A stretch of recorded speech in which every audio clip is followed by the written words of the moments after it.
The fog rolled in before sunrise, not the kind that clung to the grass or drifted lazily across the town of Craven's Hill like it sometimes did in spring. This was different, thicker, violet-tinged, heavy with silence. It crept along Main Street like it had a purpose, curling around lamp posts and wrapping itself around stop signs, smothering the sleepy town in a static hush.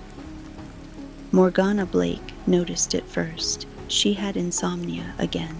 Another sleepless night tossing in her loft bed, listening to the hollow hum of her old box fan as it pushed stale summer air around her bedroom. She couldn't stop thinking about graduation, just 2 weeks away, and how nothing in town felt quite right lately.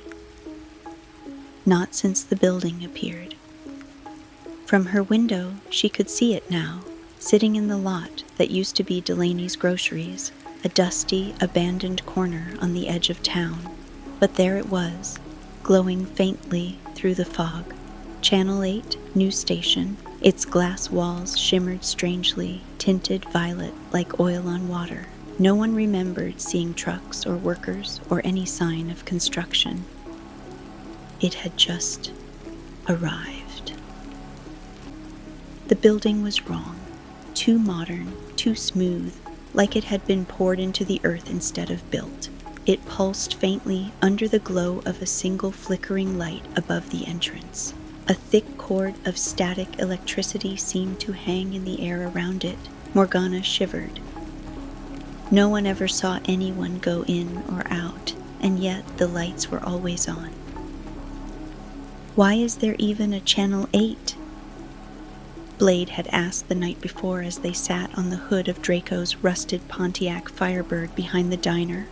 We only had up to Channel 6 until last week. Now it just shows up and no one says a damn thing? Lilith, ever the quiet one, had only stared at the sky.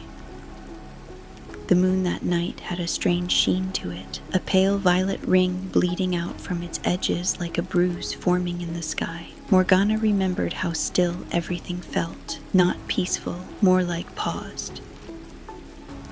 Maybe it's a pirate signal, Draco had suggested, brushing his jet-black bangs from his eyes. Like a rogue broadcast, government experiment or something. But even he didn't believe that. Not really.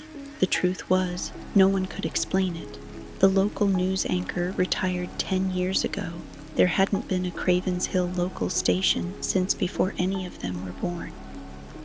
And now, Channel 8 played something every night, always beginning at 3:33 a.m. None of them had dared to watch it, yet. This morning, Morgana walked to school with her headphones on, trying to drown out the silence. But even with the Cure playing softly in her ears, she couldn't ignore how still the streets were. No dogs barked, no birds sang. Even the breeze felt like it had forgotten how to move. She passed by old Mr. Cranley's house on Birch Lane. He was usually on the porch every morning, sipping his coffee, waving with a cigarette balanced between 2 fingers. Today he just sat there, motionless, staring, not at her, but past her, toward the direction of the station. His eyes were glossy, unfocused, his mouth slightly open. Morgana paused. "Mr. Cranley?" she called gently, pulling her headphones down. No reply. He didn't even blink. Her breath caught in her throat. A whisper of static crackled faintly in her ears, though her Walkman was off. She turned and walked faster. At school, the hallways were quieter than usual, not empty, just off. Students spoke in low murmurs. Some looked tired, their eyes glassy like they hadn't slept. Others doodled weird things in the margins of their notebooks, TV screens, antenna shapes, moon symbols with jagged teeth. Blade and Draco met her at her locker. "You guys feel it too?" Morgana asked without greeting. Blade nodded. "It's like the town's under glass." Draco frowned. "My sister woke up at 3:33 on the dot last night. Walked straight to the TV. My mom found her just standing there, smiling. He paused. Then she cried blood. Lilith joined them, her violet eyes darker than usual, a strange tension in her jaw. "There's something inside the station," she whispered. "It watches us before we ever watch it." No one responded. Not yet, because all of them, deep down, were beginning to feel it too. The slow crawl of the signal under the skin, and somewhere, far off in the fog-covered corner of Craven's Hill, the purple moon was rising.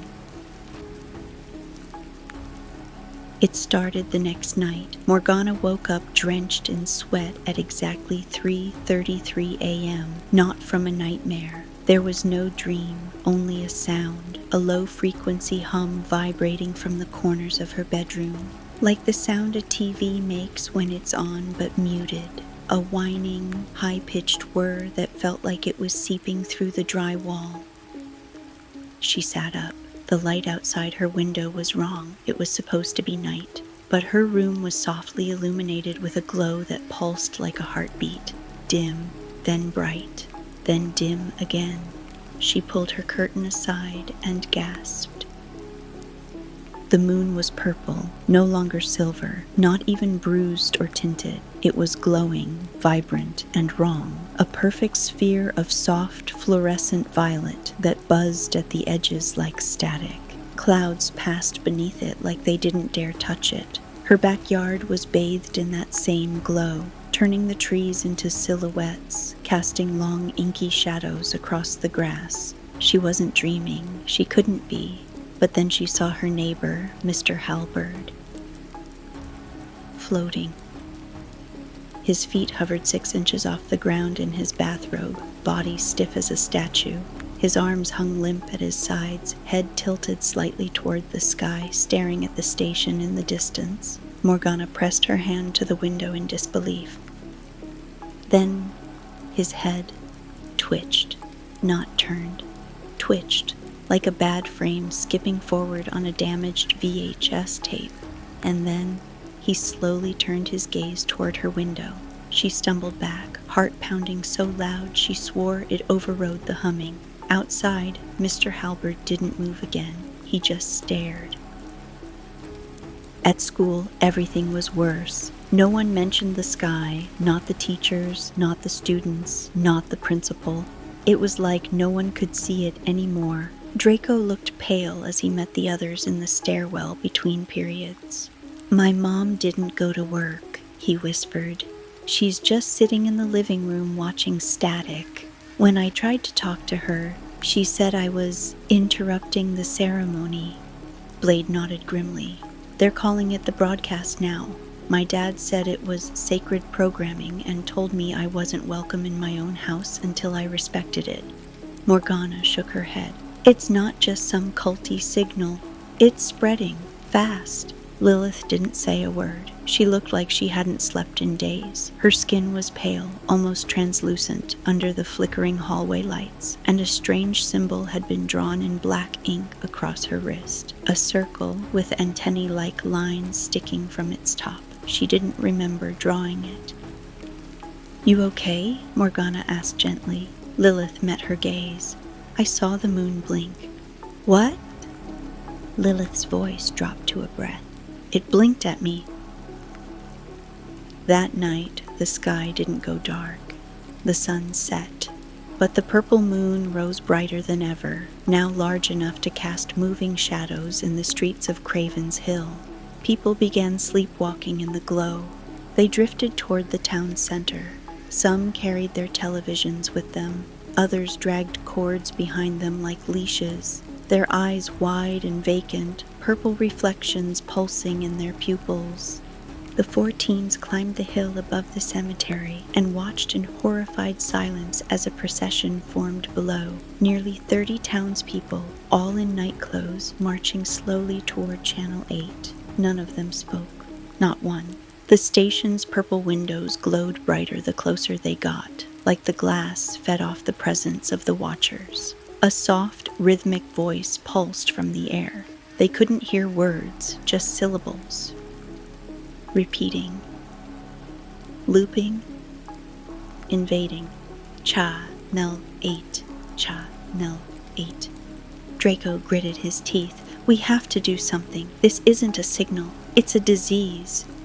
Lilith didn't move. Blade stared at the glow. Morgana just whispered, "No, it's a summoning." Later that night, Morgana set up her camcorder near her TV, determined to capture what came on at 3:33 a.m. She set the clock, prepared herself, but when she played the tape back the next day, there was nothing, only static. Until the very last frame, a flicker, a shape. A tall, distorted silhouette leaning in close to the camera, its face an incomprehensible swirl of mouths and melting wax, eyes stretching across the screen like they didn't belong to a human skull. Then, cut to black, and one final frame. A message burned into the screen, scorched into the tape's magnetic film like a curse. Channel 8, you're already tuned in. The purple moon never left. It hung like a noose above the town. Craven's Hill had become a mausoleum of flickering televisions and glowing eyes, and somewhere behind every screen, the broadcaster was waiting. The clocks started stuttering. First it was the school bell, ringing at the wrong time, then the phones, resetting themselves. Then Morgana's digital watch, blinking 3:33, 3:33, 3:33. It never changed. The town had fallen under a spell, but not the kind you could wake from with a slap or a scream. Everyone was slow now, too slow. People moved like their limbs were underwater. They blinked less. Some didn't blink at all. By Thursday morning, Craven's Hill looked like a town underwater in a dream. The air smelled faintly burnt. There were no birds anymore. The wind refused to blow. The sky had settled into a soft, permanent twilight, and the purple moon never dipped below the horizon. Morgana hadn't slept in 2 days. None of them had. She, Lilith, Blade, and Draco gathered at Blade's basement, the last place untouched by the signal. The TV had been smashed days ago. Blankets covered the windows, phones unplugged, radios gutted. Morgana paced the concrete floor like an animal in a cage. "I recorded it again," she said quietly. "I didn't watch it. I recorded it through the viewfinder, but this time something reached through the lens." Draco rubbed his temples. "They're not signals, they're invitations. Something wants to come through." "It already has," Lilith whispered. They all turned to her. She was pale, shaking, her eyes darker than before but still alive, still hers. "Just barely. I saw my mom last night," she said. She was standing in the kitchen at 3:33, smiling. Her mouth was moving, but she wasn't saying words, just sound, static, like a modem connecting. She swallowed. Then she floated, and the lights went out. No one spoke, not for a long time. Later that night, Blade took a drive. He needed to see the town from the outside, see how far it had spread. But when he reached the town limits, his headlights revealed something new. A wall, not brick, not wood, a flickering, translucent curtain of purple static stretching across the road like a glitch in reality. He stopped the car, turned off the engine, got out. The air was too still. He picked up a rock and threw it. It disappeared, not passed through, vanished. When he got back in the car, the radio had turned itself on, and from the speakers came the sound of a voice, broken, distant, wet with static. "Blade, you can't leave. You're part of the show now." He punched the dial until it broke. The voice didn't stop. Back at Morgana's house, the TVs were gone. Literally gone. The screens in her house had all vanished as if someone had peeled them out of the walls like wallpaper. But in their place was something worse, a faint silhouette, burned into the drywall, as if someone had been watching her from the inside. Her father no longer spoke to her. He only stood in front of the empty space where the TV used to be, smiling faintly. Sometimes his body would jolt like he was buffering. At 3:33 a.m., he began repeating slogans. Channel 8, a brighter tomorrow through the eyes of the signal. Tune in, float up, fade away. Don't look away, he's watching too. Draco's little sister stopped talking entirely. Instead, she now scribbled with crayons all day. Every page the same thing. A tall, thin man in a melting 80s news anchor suit, arms stretched toward a screen. His face was never drawn the same way twice. One was screaming, one was smiling, one was Lilith's face. By Saturday, the four of them had come to an unspoken agreement. Do not sleep. Do not watch. Do not believe what the town says. Morgana found strange bruises on her arms she didn't remember getting. Blade had a nosebleed that wouldn't stop. Draco's reflection blinked before he did. Lilith stopped using mirrors altogether. They were slipping, but whatever the broadcaster wanted, they weren't going to give in. Not yet. Not without answers. And that's when Morgana said it. We're going to break in. That night, they stood at the edge of the Channel 8 lot.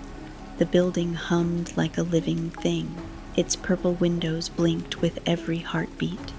There were no guards, no doors, just glass, stretching upward, endless, reflecting the purple moon.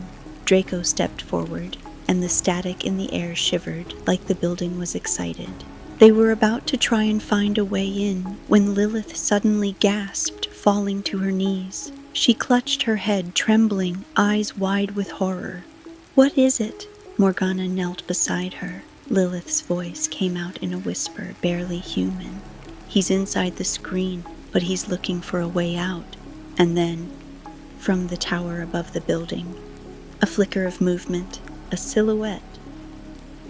The broadcaster, watching, smiling. The purple moon flickered just once. And it looked suspiciously like it blinked. Lilith didn't speak for hours after she saw him. Not even once they were safe again, back in Blade's basement, surrounded by their sacred circle of unplugged tech and flickering candles. Her hands trembled. Her pupils stayed dilated, huge and glossy, like twin black mirrors. She kept whispering to herself under her breath, words no one could make out. Just static syllables, glitches of a thought. Tuned, already tuned. He's already... Morgana sat beside her, holding her hand gently, afraid to ask what she saw, but even more afraid of the answer. Outside, Craven's Hill had changed completely. Television sets now grew out of the ground like mushrooms. They buzzed with no visible cords, screens flickering from static to that purple-toned Channel 8 logo. Everywhere you turned, people gathered around them, kneeling, sitting cross-legged, gazing like devout worshippers. There was no more talking in town, only that faint, ever-present hum.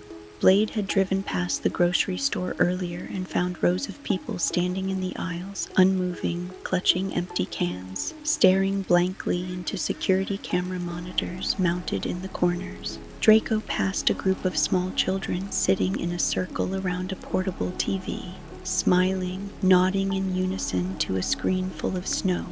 When he blinked, the children all looked up at the same time, as if sensing his eyes. They didn't move. They just smiled, with mouths that were too wide. That night, Morgana dreamt she was floating, not in water, but in static. She drifted endlessly, surrounded by flickering screens, all showing her face, distorted and looped, laughing, crying, screaming. Then a voice pierced the buzz. You're watching, you're always watching. She woke up with blood trickling from her ears. Lilith was the first to speak again, but when she did, her voice sounded wrong, distant, like it was coming through a cheap speaker. He was born in the static, she said, formed from the white noise of dead channels, a creature without a name until he gave himself one. She looked at them then, eyes glassy. The broadcaster. Draco backed away. How do you know this? I didn't, she whispered, until he showed me. He broadcasted it into me.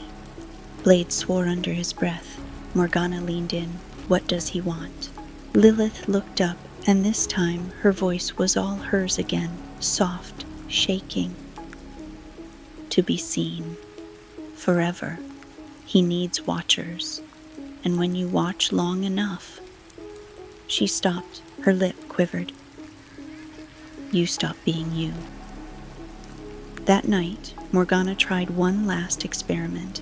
She set up her old CRT television in the attic, plugged in, taped off every window. She told the others she just needed to see it for herself. I won't watch directly, she promised. I'll film it from behind, watch the tape back. But when the tape was finished, when she hit rewind and pressed play, the first few seconds were blank. Then came a warped figure in a cheap studio set. The broadcaster, except he was looking over his shoulder, not at the camera, but at her, like he knew she was watching from the future. He raised a hand, his tendril-like fingers flickering like broken antennae. You shouldn't have looked, Morgana, but we're so glad you did. Then, the footage warped, the screen bent inward like it was breathing, and Morgana's own voice, though she never spoke, echoed from the speaker. Stay tuned. She ripped the tape from the player and threw it into the fireplace, but even as the tape melted, the screen across the room flickered back on. And there, just for a split second, was her face, staring, smiling. Later, Blade confessed something terrifying. He watched someone get pulled into the screen. It was his cousin, Joey. He had gone missing that morning. Blade had returned to his house to find the TV on, static pouring out like smoke, and Joey was hovering in front of it, eyes glowing purple, feet lifted off the ground, his mouth open, gurgling static. And then the screen widened, stretched open like a mouth, and it swallowed him whole. The TV clicked off. Only a faint, wet handprint remained on the glass. Now it was happening everywhere. Across town, people were disappearing mid-broadcast at exactly 3:33 a.m. The four of them met again at the edge of the Channel 8 lot. There was no more fog, no more illusion, only the truth, rising like a signal spike across the town. This was never about watching. It was about becoming the broadcast. Lilith turned to them. It's not a station. It's a door. And the broadcaster? He was only the first thing that came through. Lilith had always been the quiet one. She didn't speak unless she had something to say. She noticed things the others didn't. Her silence had weight, precision, a kind of soft armor. But now that armor was cracking because she couldn't stop hearing it. Stay tuned, stay tuned. The voice didn't come from a speaker or a television. It came from inside her skull, like a broadcast through her bones. It started the night she dreamt of her mother again. Only, it wasn't her mother.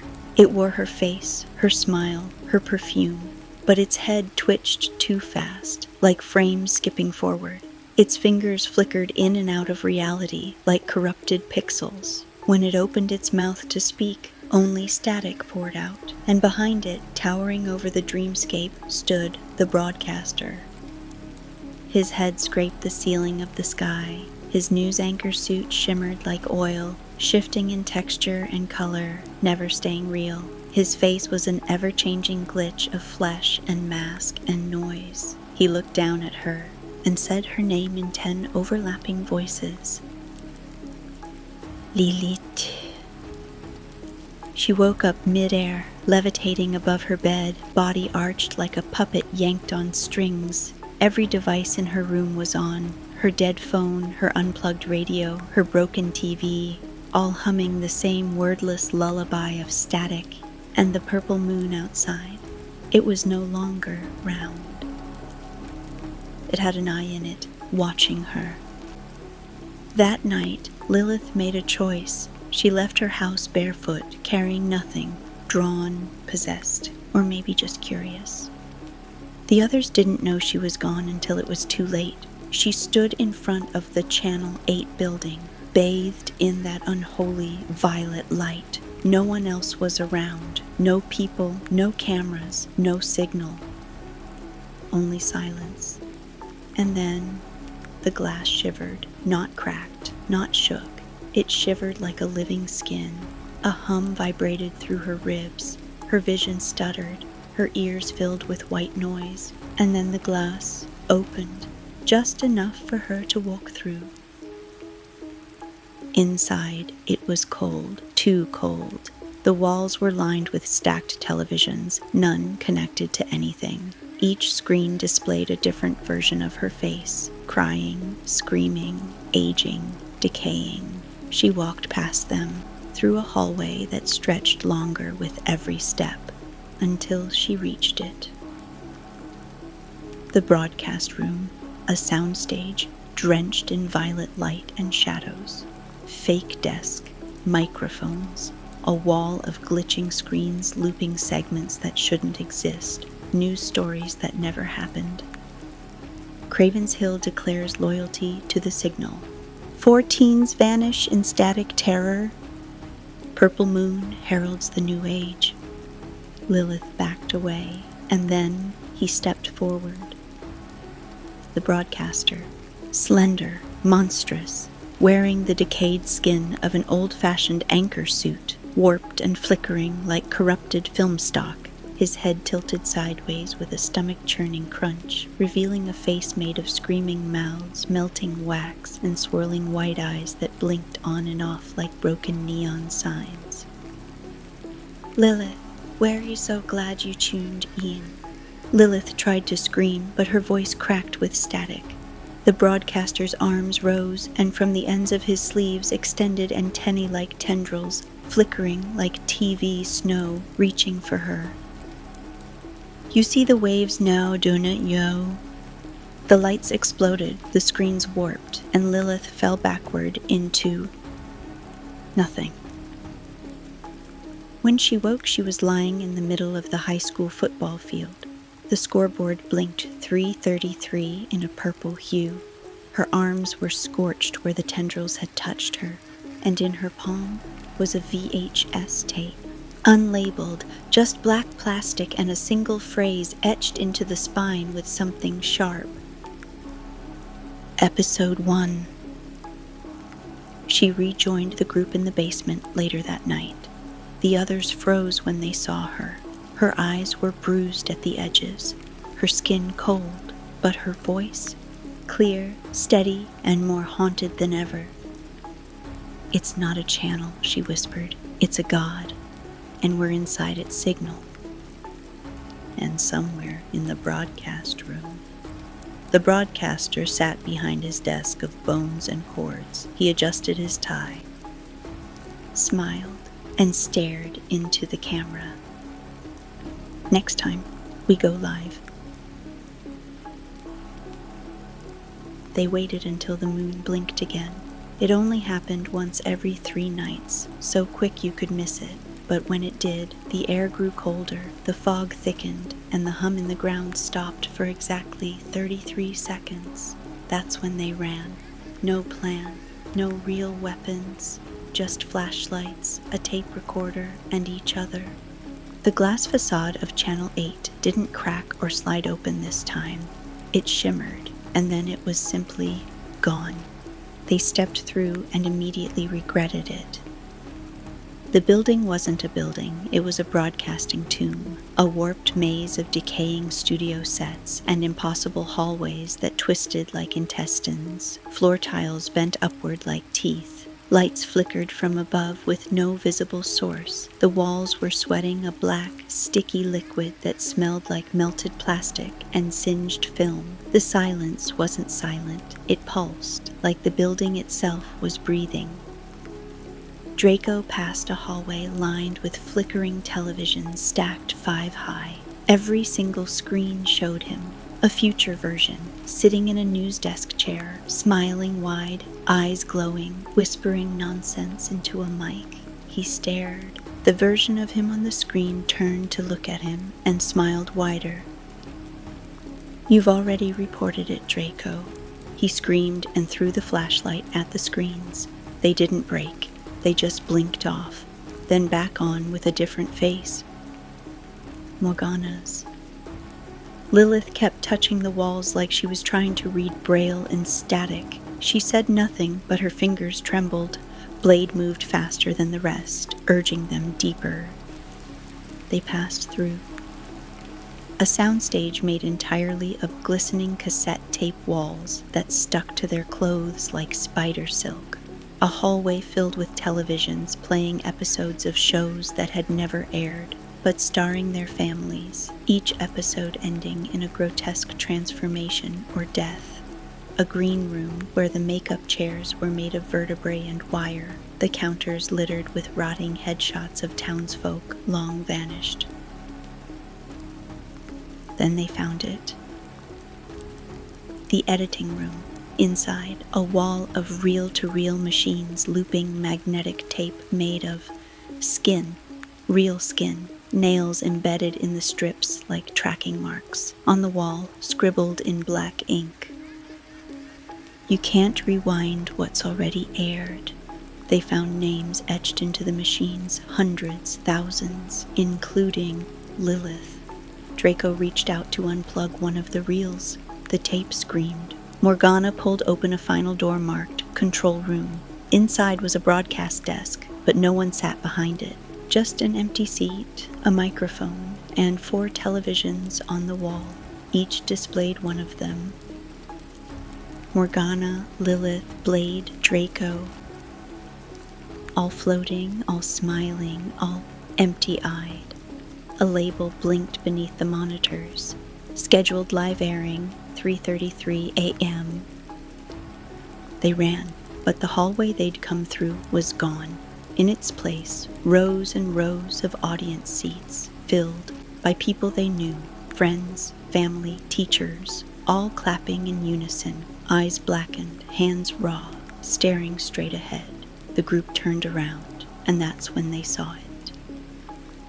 The broadcaster. Emerging from the darkness like a bad signal surging into clarity, he moved without footsteps, warped forward, the flicker of 10 faces switching per second, eyes glowing, smile twitching. His voice oozed from every wall at once. "You've made it to the set. Now smile for the viewers." The purple moon outside pulsed brighter. The lights in the building dimmed, and the 4 friends began to rise, levitating, the signal dragging at their bones. Only Morgana could scream. "We are not part of your show." The broadcaster tilted his head. "You always were." "You just tuned in late." And then blackout. They woke up in Blade's basement, no memory of escape. The VHS tape was gone.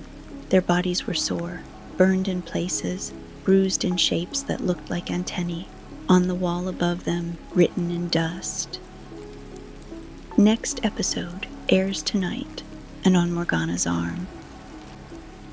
The purple moon was burned into her skin. The sky stayed purple for 6 days straight. By now, the entire town had changed. Craven's Hill was no longer a place. It was a transmission, a loop, a frequency, a living episode, and the townspeople. Just static-drenched extras in a show with no ending. Morgana's scar from the moon-shaped burn was getting worse. It pulsed at 3:33 a.m. every night, hot, glowing faintly. Lilith had stopped sleeping altogether.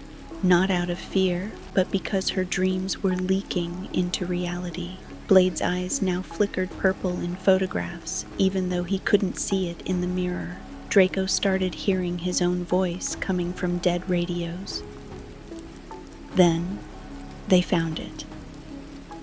Hidden behind a false wall in the basement of the town's old broadcast museum, a chamber filled with old antenna blueprints, VHS shelves, and handwritten journals covered in dust. Most were burned or illegible.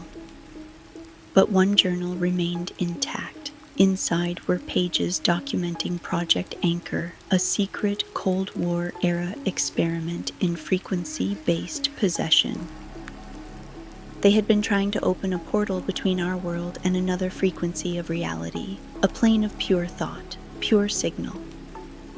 They succeeded. Once. 3:33 a.m., October 31st, 1983. The test station, Craven's Hill. The entity that came through that night was never identified, only described. Not a being, not a man, a reflection of static, a sentient frequency. It took a name from our reality to mask itself in ours. The broadcaster. In the final journal entry, it wants more than watchers. It wants a stage, and the antennae must rise again. The ritual begins when the purple moon returns. Only the real marked 3333 can sever the loop. That night, Blade remembered something his grandfather once said. The TV ain't for watching, it's for being watched through. The four of them returned to the editing room inside Channel 8. The building let them in this time, no resistance, like it was inviting them home. The corridor to the editing room was longer than before, slick with static, breathing. The lights blinked with every footstep, and then they saw it. A locked metal cabinet glowing faintly from within. They pried it open. Inside, a single tape reel, black, unlabeled, except for a carved symbol matching Morgana's scar. Beneath it, handwritten in white ink, 3333, do not play. Naturally, they played it. The moment the tape began to roll, the air fractured, the floor buckled, the walls rippled, and suddenly they were no longer in the editing room. They were in the broadcast. Lilith stood on a soundstage drenched in purple fog. Old tube TVs floated mid-air like stars. On each one, different versions of herself, trapped in looping horrors, being dragged into screens, screaming from behind static, melting under signal waves. Draco walked a hallway made of his childhood home, except every family photo had his eyes scratched out. His voice echoed from every room, reciting lines he hadn't said yet. Blade found himself in an audience. Everyone he'd ever known, dead-eyed, clapped for a version of him on stage as he recited the news of their own deaths. Morgana was in the broadcast room, alone except for him, the broadcaster. Face shifting from Lilith to her mother to 1,000 strangers, antennae fingers dragging across the mic, he leaned in close. You can't stop the show. You've already aired. And then the tape burned from the inside out, exploded in a flash of violet flame, and the four of them were flung back into the real world, gasping, crying, bleeding from the ears, but alive. Back in the basement, Morgana opened her eyes and whispered, "It was never a broadcast. It was a summoning." Lilith stood slowly, her skin shimmering faintly like she hadn't fully come back with them. The tape, the reel, it was a ritual circle. The signal is the sigil. We're inside the spell. Blade was shaking. Did it work? Did we break it? No one answered because from outside, a soft glow filled the room, a familiar hum. They turned toward the window. In the sky, hovering, massive, and pulsing, the purple moon had grown larger, its center now split into an eye.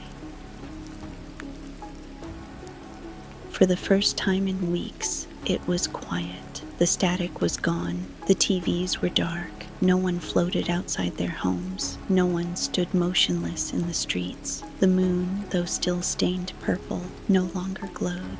It hung in the sky like a bruise beginning to fade. Blade said it first. "I think we stopped it." No one wanted to believe it, but they also didn't dare believe otherwise. The four friends sat in the diner where they used to go before everything changed. Now the booths were empty. No music played, no staff, no customers. Only the faint hum of the soda machine and the tick of an analog wall clock that still kept time. Tick, tick, tick. It was 2:42 a.m. None of them touched their food. Lilith stared out the window. "I don't trust this," she said. Morgana nodded. "It's too quiet." Draco leaned back, eyes red-rimmed and sunken. The tape burned, the ritual failed, the broadcast died. Blade glanced toward the parking lot. No, it didn't die. It changed. Back at Morgana's house, her father was gone, just gone. The couch where he'd sat for days was empty. The floor was covered in melted wires like the TV had bled out and taken him with it. No note, no sound. Just an impression of him burned into the wallpaper, hands raised, mouth open, as if he'd been trying to scream before vanishing. At 3 a.m., they met back at Blade's basement. They didn't speak, they just waited. Tick, tick, tick. 3:01, 3:15, 3:32. Nothing. Then 3:33. The power surged, the lights didn't flicker, they snapped, and in that same second every screen in the basement came alive, even the ones they'd smashed, all glowing purple, no picture, no sound, just a heartbeat, a pulse, a silent countdown. Lilith stepped toward one of the TVs and saw something that chilled her more than the broadcaster ever had. It was her. Present-day Lilith, blinking, watching the screen, reaching toward it. But the video was happening now, real time. Like the TV was no longer a screen, it was a mirror. And then the Lilith on the screen looked up and winked. Morgana screamed, but the sound didn't come out. Instead, from the TV behind her came her own voice, screaming back at her just a second late, echoing like a badly dubbed tape. "We're off the air," Blade whispered. "But we're still being recorded." Then the final screen, an old broken portable, flickered to life. It showed the four of them in the basement as they were now, and on the top right corner of the screen, a blinking red dot. Live. The moon outside flickered like it was on a dying power grid. The stars blinked out, and a low-frequency vibration filled the air, deep enough to rattle teeth. Then, from every screen at once, the same voice echoed, not through speakers, but from inside their heads. "Stay tuned, we'll be right back." Then, silence. The screens went black, all of them, no static, no light, nothing. The group stood there, frozen, breathing in shallow gasps. Morgana whispered, "It's over." But no one believed it, because silence doesn't mean safety. It means something is waiting. Later that morning, Morgana found something in her bedroom. A tape, one she'd never seen before. Blank label, black casing, except for a familiar phrase scratched into the plastic. Next episode, final broadcast, and on the back, in faint purple ink. Written by Morgana, Lilith, Blade, Draco. The purple moon still hangs. Dimmer, yes, but it hasn't left. And every screen in Craven's Hill, still connected to something, still waiting to go live. Because the truth is, the signal was never coming from the station. It was always coming from them. They didn't speak for 3 days. Not about the tape, not about the moon, not about what they saw in the basement that night. They just floated through town like ghosts, moving, breathing, pretending, while inside, the static buzzed beneath their skin like something had been left behind, like something was still recording. Morgana carried the tape with her everywhere. She didn't tell the others. She didn't play it. She just kept it in her pocket, thumb tracing the ridged plastic like a worry stone. The words burned into her brain. Next episode, final broadcast. Every time she touched it, she could feel something beating inside. Graduation came, but the ceremony was canceled. Most of the town had fallen ill. That's what the radio said, but the radio hadn't played music in weeks. Only static, only the voice, soft now, polite. Thank you for watching. This concludes our scheduled programming. Draco left town first, or tried to. He called from the highway at dusk, panicked. It won't let me leave. I drove for hours. The sun never moved. The road started to repeat. Same signs, same billboard. I passed a dead raccoon 4 times. It winked the last time. Then, static. No one heard from him again. Blade disappeared next. Left a note, but the ink melted off by morning. His camcorder was left behind on his bed, blinking red, still recording. Inside the lens, a reflection that wasn't his. Lilith stayed with Morgana. They hardly slept. They unplugged everything, but the glow never left. Not from the windows, not from under the closet door, not from inside the mirrors. Sometimes Morgana caught glimpses of herself turning away just a second too late. Sometimes she blinked and felt like someone else had opened her eyes. Then, on the 7th night, Morgana found the TV turned on. It had no plug. The screen glowed violet, and there she was, her face, smiling, watching, waiting. Lilith entered the room slowly. She didn't ask questions. She just looked at the screen, looked at Morgana, and said softly, "We're not the Watchers anymore. We're the signal." And somewhere, in the static between channels, in the spaces behind mirrors, in every old analog screen still left plugged in by mistake, he waits. The broadcaster, sitting in his chair of bone and wire, tie crooked, face twitching between yours and mine. And every night at 3:33 a.m. he goes live. So if you're listening to this, if you see a purple hue glowing from the corner of your room, if your screen suddenly clicks on at 3:33, don't look, don't listen, and for the love of all that's left, don't watch Channel 8.